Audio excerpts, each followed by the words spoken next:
L'oreille est l'organe responsable de l'ouïe et de l'équilibre. L'oreille externe et l'oreille moyenne sont uniquement dédiées à l'audition. L'oreille interne est impliquée dans l'audition et l'équilibre. Lorsqu'une onde sonore entre dans le conduit auditif externe, elle frappe le tympan qui vibre.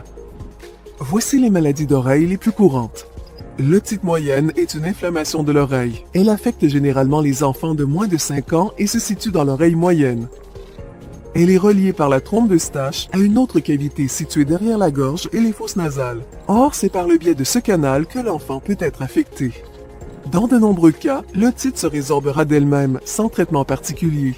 Il est toutefois impératif de surveiller les symptômes de l'enfant et de consulter si la fièvre augmente de manière considérable ou si elle persiste durant plus de 48 heures.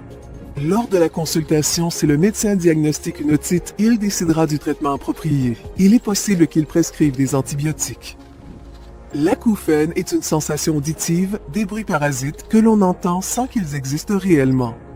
Les bruits sont différents selon les personnes. Sifflements, bruit de moteur, bourdonnement, tintement. Les bruits peuvent être ressentis dans une seule ou dans les deux oreilles. Étant donné que l'acouphène peut être causée par une grande quantité de maladies ou situations précises, c'est uniquement en traitant ces dernières que l'on peut les éliminer.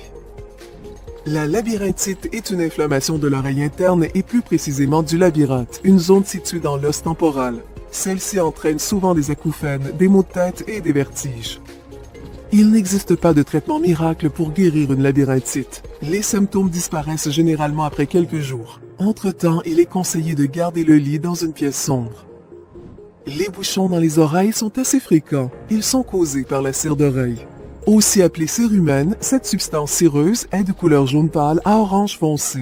Sa texture diffère aussi selon les personnes. Le cérumen est parfois presque liquide et d'autres fois sec et solide. En cas de bouchon occasionnel ou si les symptômes sont assez faibles, il est possible de le dissoudre soi-même. On procède en introduisant dans l'oreille des gouttes spéciales qu'on achète en pharmacie, de l'huile minérale ou un sérum physiologique. Il faut faire tiédir légèrement le liquide, puis en verser quelques gouttes dans l'oreille atteinte plusieurs fois par jour pendant quelques jours. On laisse ensuite s'écouler le liquide. Le bouchon se résorbera de lui-même. Il est important de ne pas négliger la santé des oreilles. En cas de douleur, de malaise ou d'inconfort, une consultation avec un professionnel s'impose.